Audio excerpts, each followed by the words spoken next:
comme le prestigieux porte-parole des pays noirs.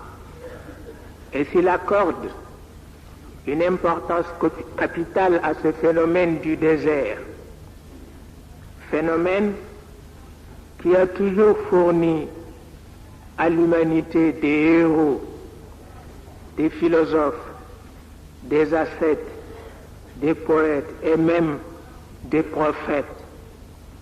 Cela est dû uniquement à son souci constant de se faire le fidèle interprète de ses frères arabo-berbères.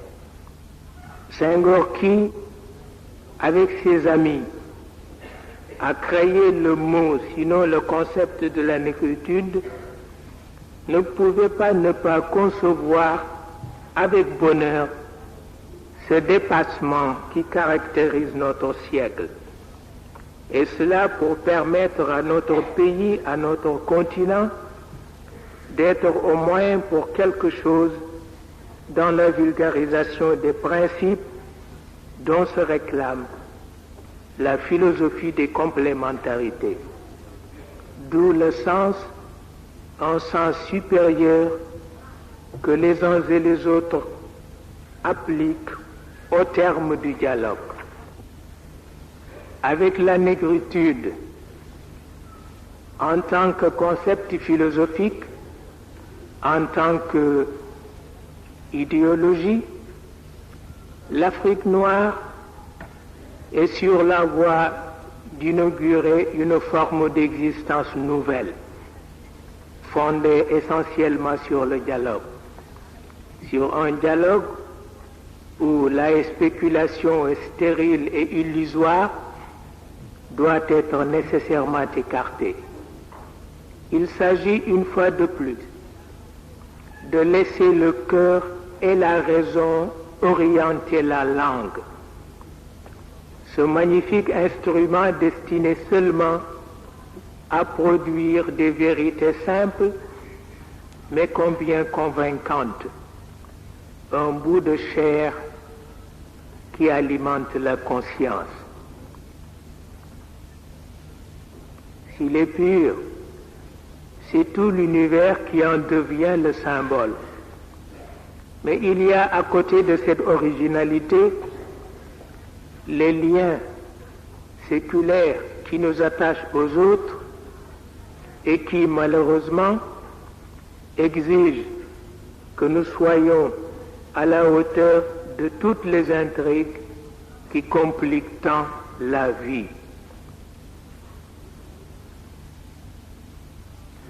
Effectivement, nous éprouvons un grand besoin des engins dévastateurs, des stratagèmes, des porteurs d'idées toutes faites, en vue de nous maintenir dans l'illusion d'une force dont la barbare signification n'échappe à personne.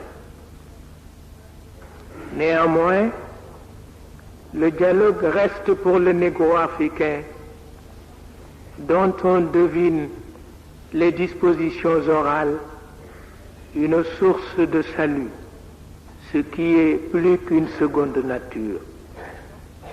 Pourtant, force nous est de reconnaître ceci, que nos partenaires sont trop rigides dans leur raisonnement, trop réalistes dans leurs entreprises pour se laisser séduire par un humanisme qui ne soit reflet des ordinateurs et des comptes à rebours.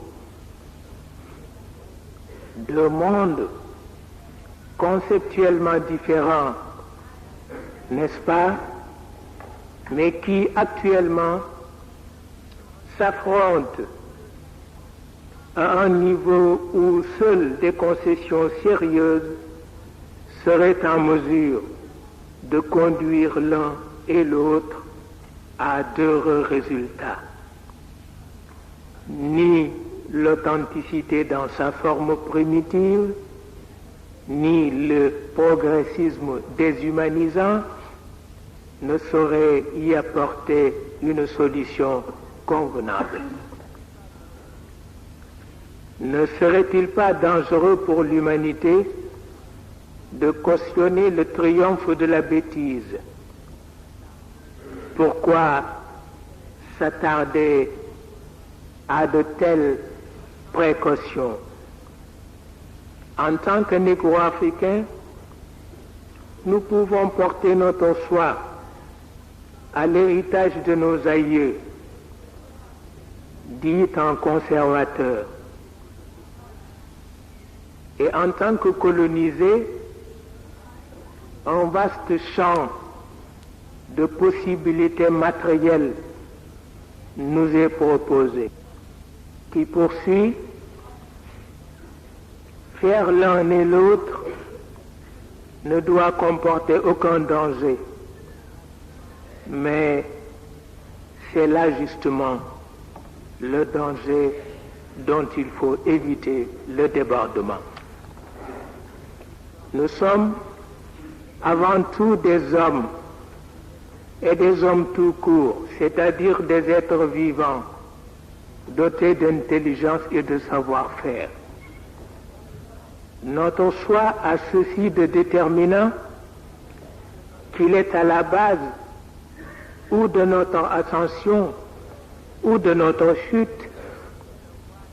Et quoi de plus préoccupant que d'avoir à diriger les masses? Ne vaudrait-il pas mieux laisser la terre elle-même dénombrer les martyrs que de tels choix sont éparpillés çà et là pour le compte de l'éternité? Si en Afrique, on l'a déjà dit, les adhésions spectaculaires au début sont immédiatement suivies des retraits non moins spectaculaires, c'est que les choix s'y font avec autant de rapidité et de caprice.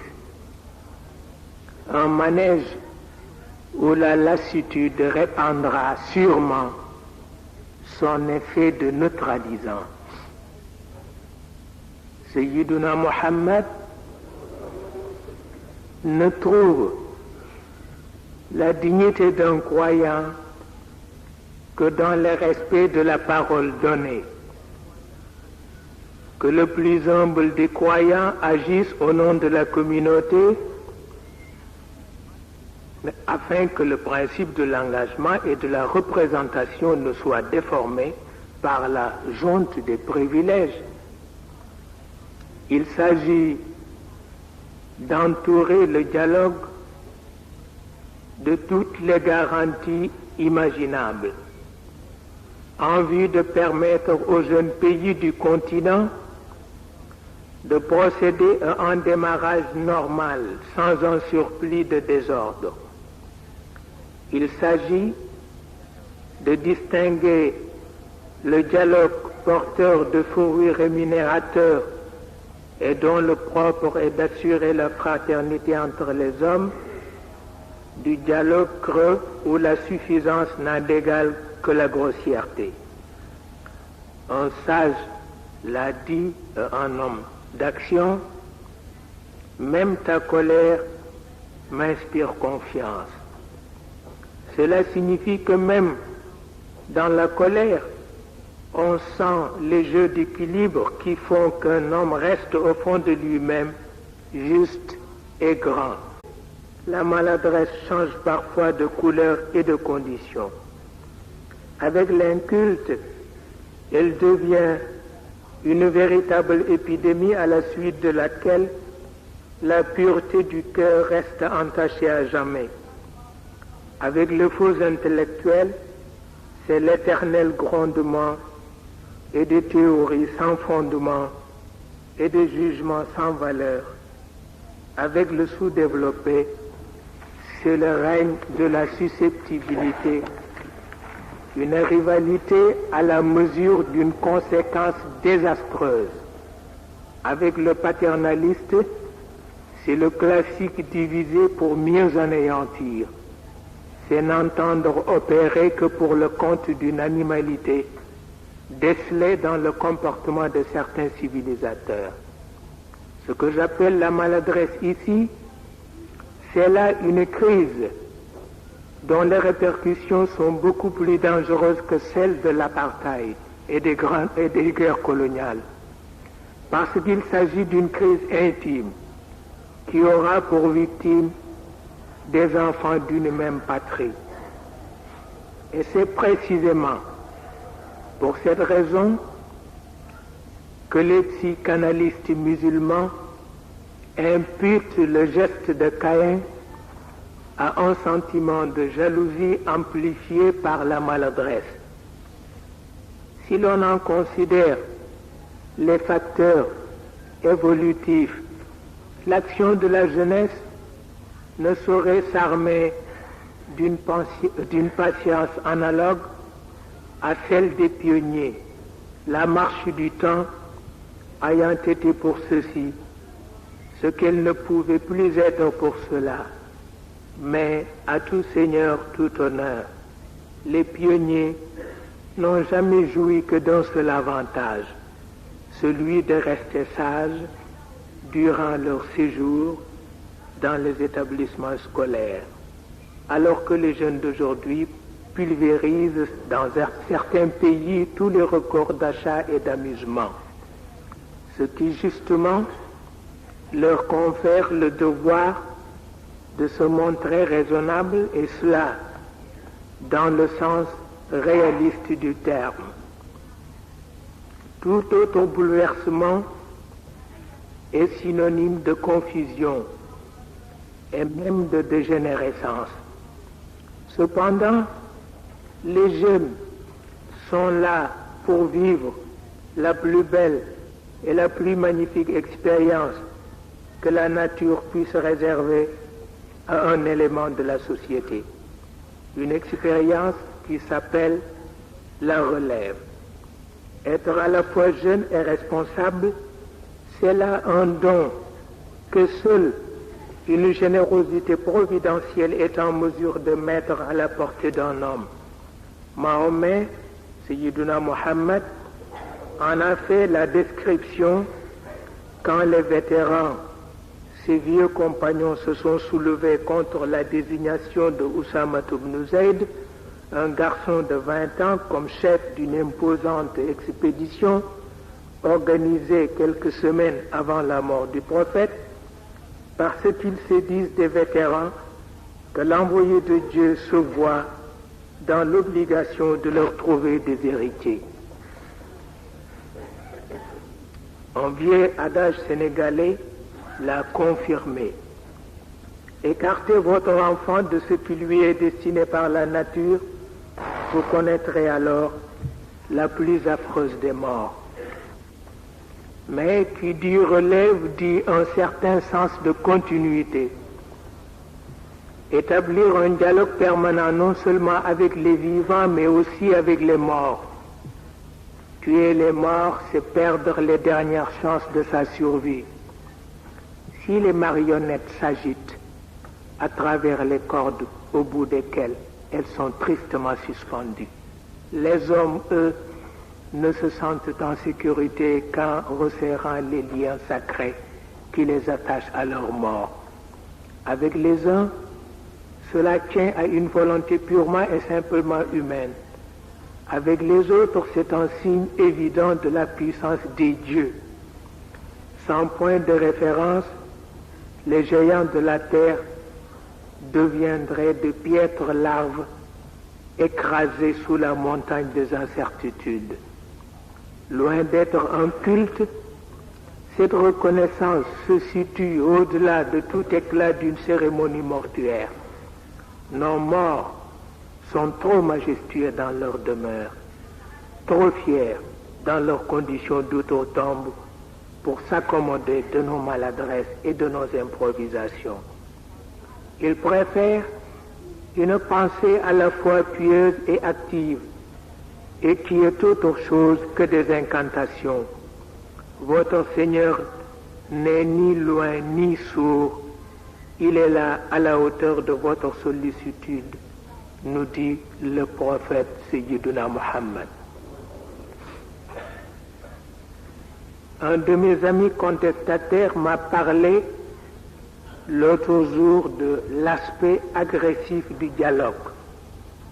Dès que l'on tient compte de la distance qui sépare les interlocuteurs les uns des autres, une vérité imposée par la force des baïonnettes, selon ses propres termes. Que l'on se rassure, malgré la présence des instruments de répression dans notre monde, la foi des uns et des autres dans l'esprit du dialogue l'a toujours emporté sur les craintes qui, d'ailleurs, sont à l'origine de toute lutte fratricide. Nous vivons à une époque où l'agressivité se manifeste partout, me dit encore mon contestataire un peu énervé. Une raison de plus pour avoir recours au dialogue. On nous dit que le silence est d'or. Le général de Gaulle écrit qu'il renforce l'autorité, le silence. D'accord, mais à la seule condition que cela prépare l'individu aux exigences du dialogue. Sayyiduna Muhammad affirme que le silence est un pouvoir sûr, mais il faut en connaître le mécanisme. À quoi les sages de l'Afrique ajoutent, si le silence a pour conjoint la méfiance,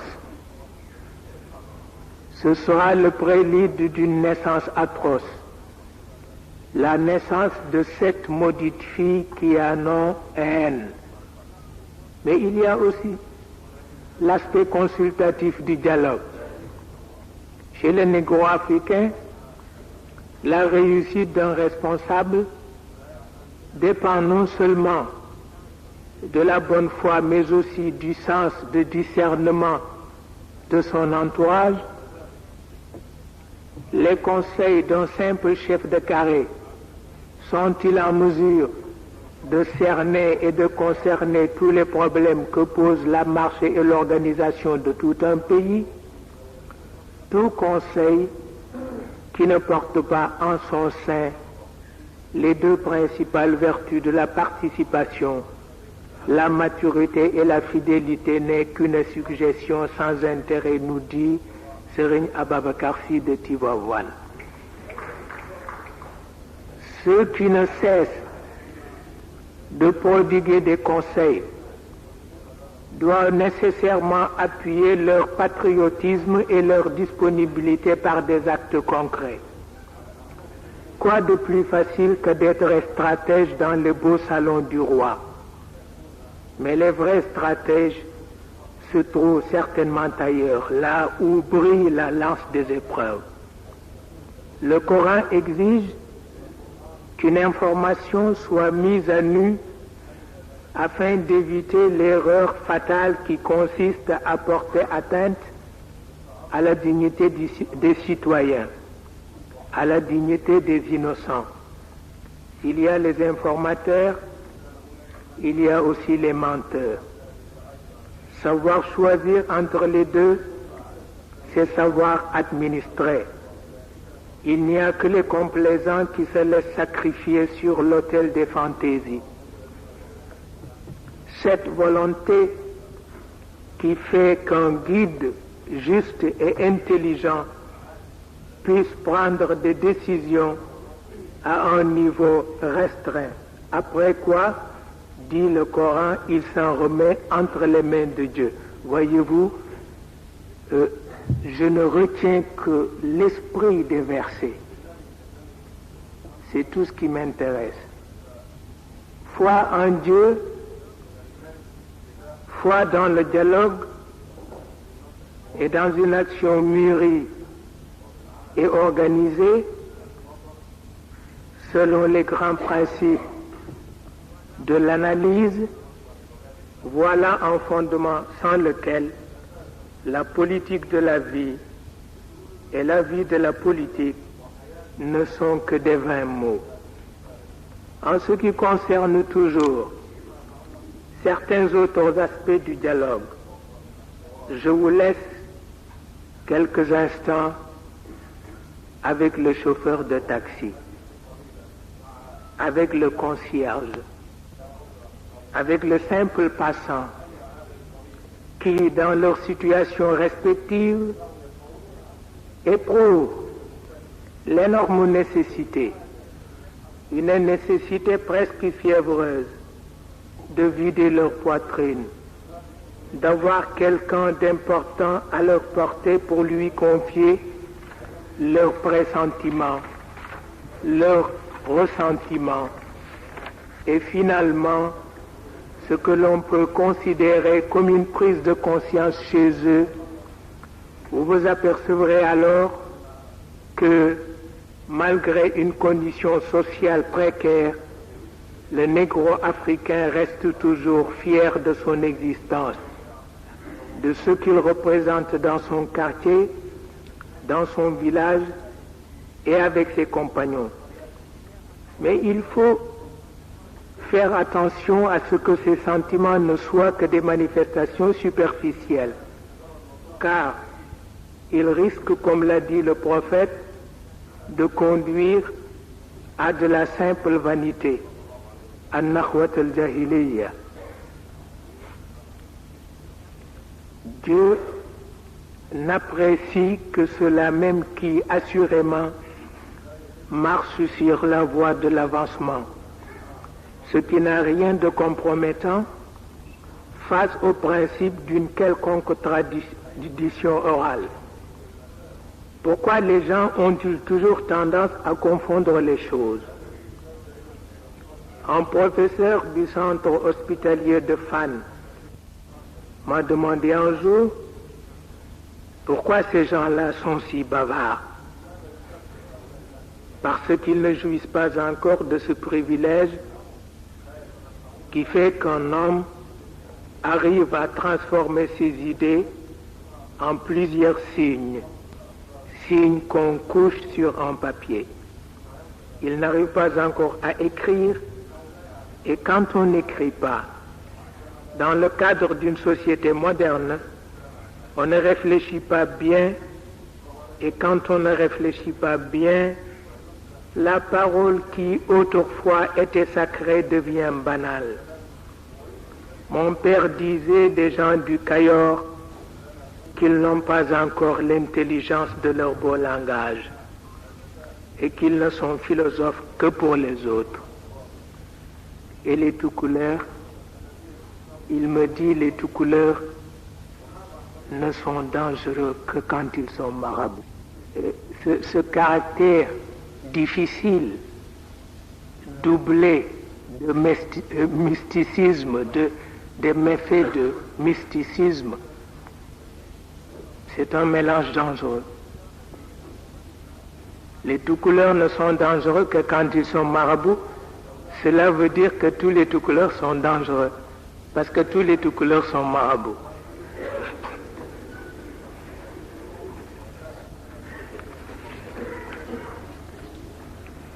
Et les sérères,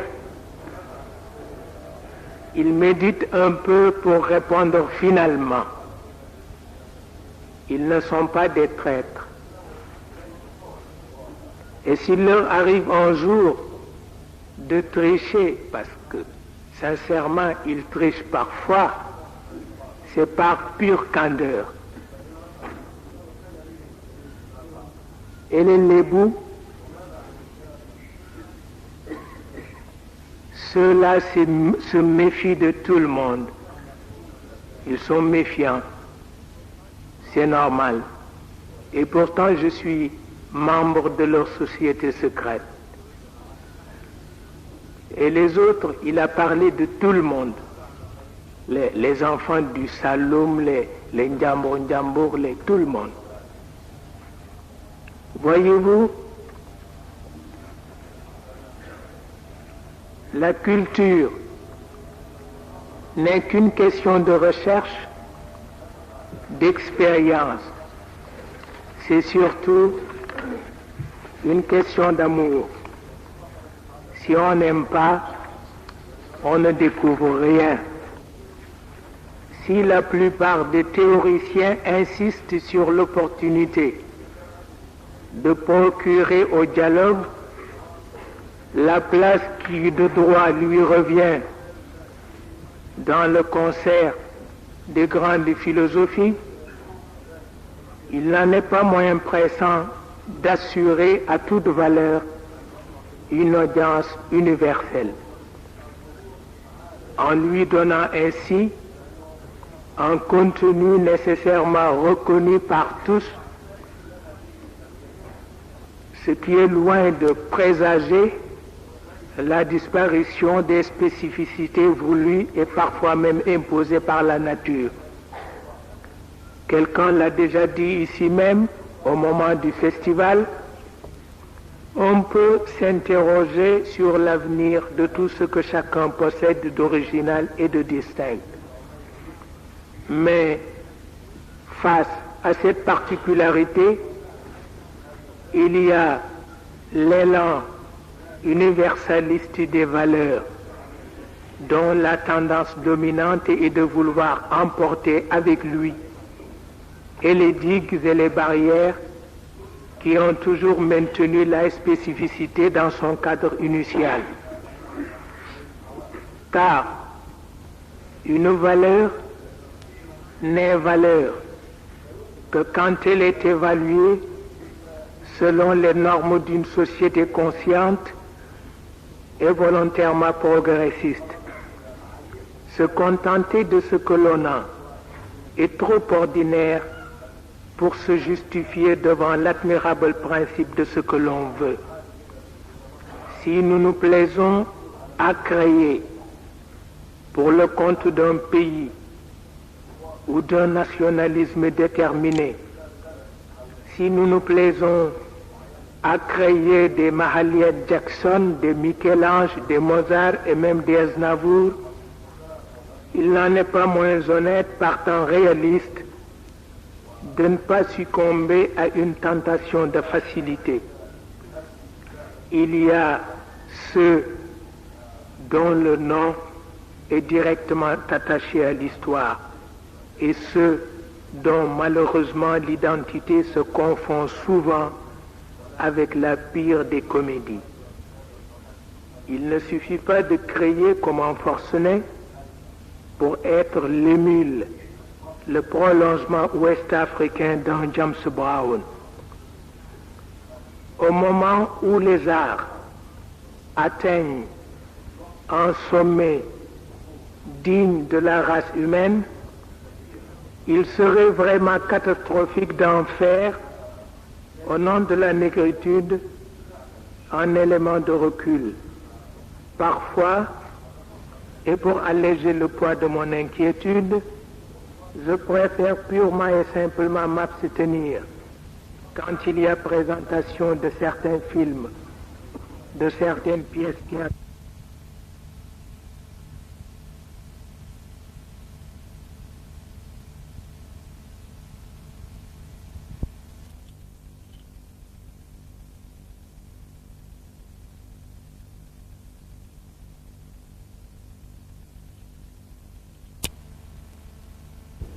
Quand il y a présentation de certains films, de certaines pièces théâtrales, quand il y a exposition ou autre manifestation considérée comme partie intégrante de la négritude, s'agit-il d'un complexe, comme l'a toujours signalé un cousin, à quoi j'ai souvent répondu, n'est-il pas préférable d'être un complexé qui refuse l'absurde que d'être un homme sûr de lui-même mais qui parfois s'aliène aux inconvenances.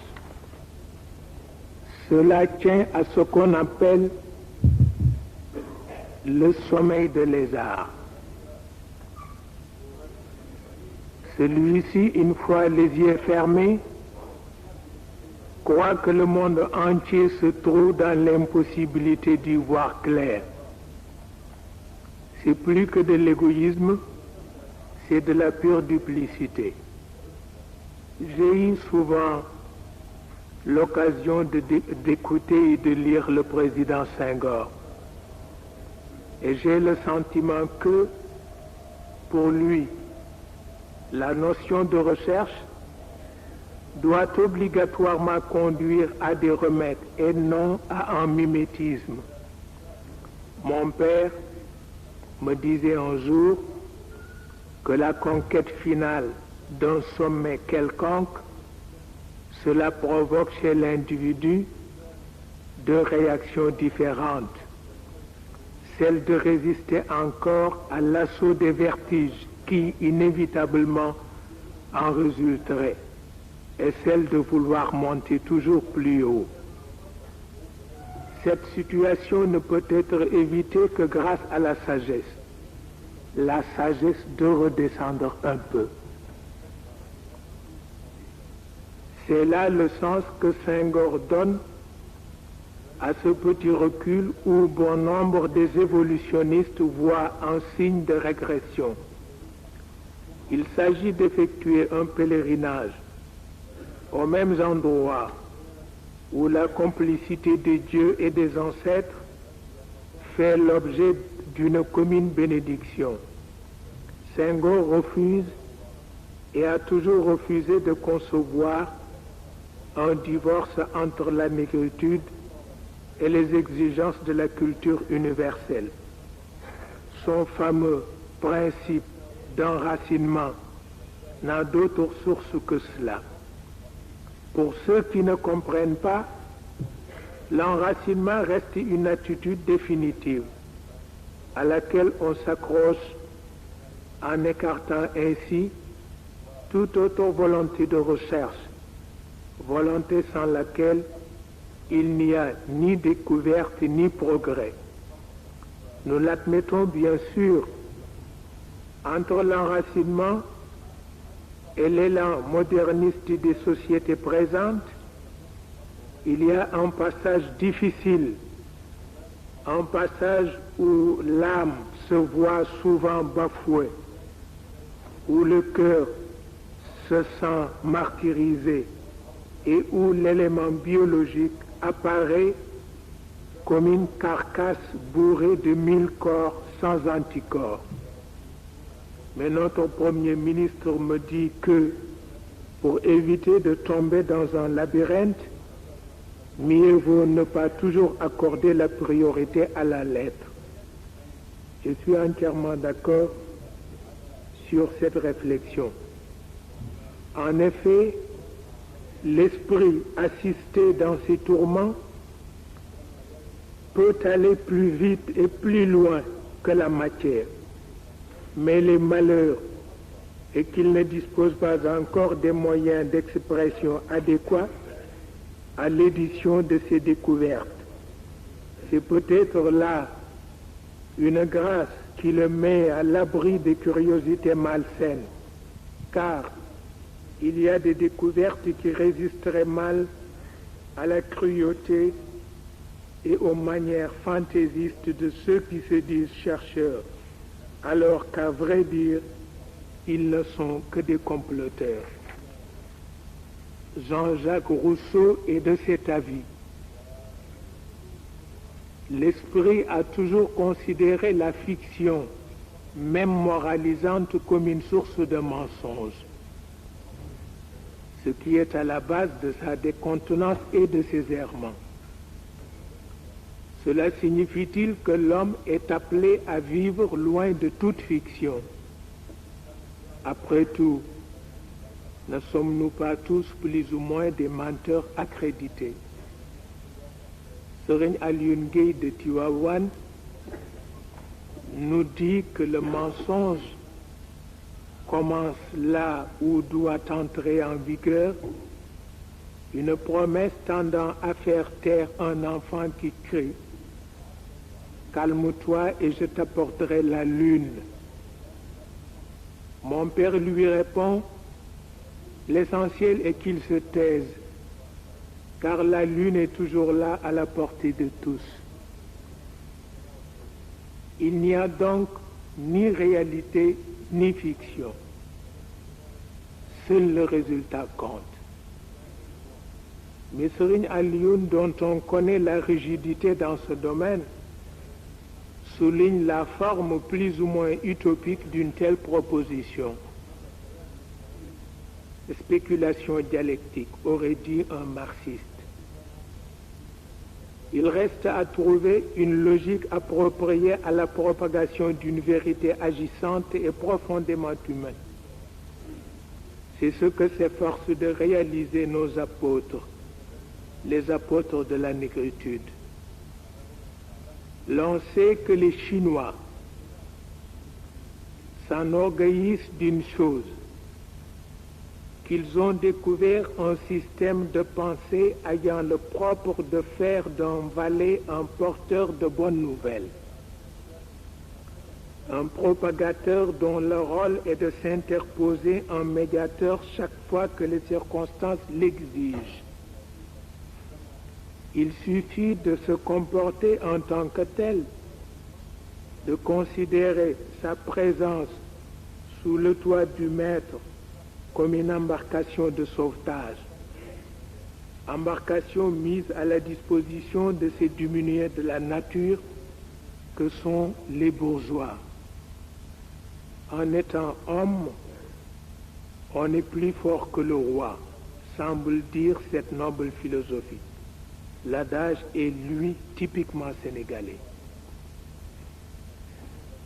Il y a là un état d'esprit qui est seul susceptible d'atténuer la souffrance des moins favorisés, matériellement parlant, sans pour autant mettre un terme à leur lutte pour une vie plus décente. Si d'aucuns ne distinguent pas encore l'enracinement et le racisme, s'ils considèrent que celui-là n'est qu'une forme voilée de celui-ci, nous leur rétorquons alors, même si cela était vrai, vous seriez mal placés à nous reprocher quoi que ce soit, car une offensive de racisme incite parfois à la révolte, à la riposte, même si les forces en perspective sont loin d'être égales. Le Coran fait de la violence, je ne dis pas de l'agressivité, un grand principe. Mon père disait dans sa prière, mon Dieu, préserve-nous contre une paix superflue, une paix qui tue la volonté d'un homme. S'il est beau de respirer, il n'en est pas moins indispensable de savoir se défendre. C'est à partir de ce point précis que le livre saint applique son principe, avec la régularité et la probité que l'on sait. Un grand Africain, ami de notre pays, me dit un jour, les chefs d'État de l'Afrique ne doivent pas encourager les nationalistes à risquer leur vie pour une cause qui reste encore douteuse. Il le dit peut-être par pitié pour les majorités devenues paradoxalement minoritaires, ou par admiration pour les minorités qui, avec effronterie, s'imposent comme détenteurs de la majorité. Il le dit sûrement par sentiment de compassion à l'égard des fourmis de la terre,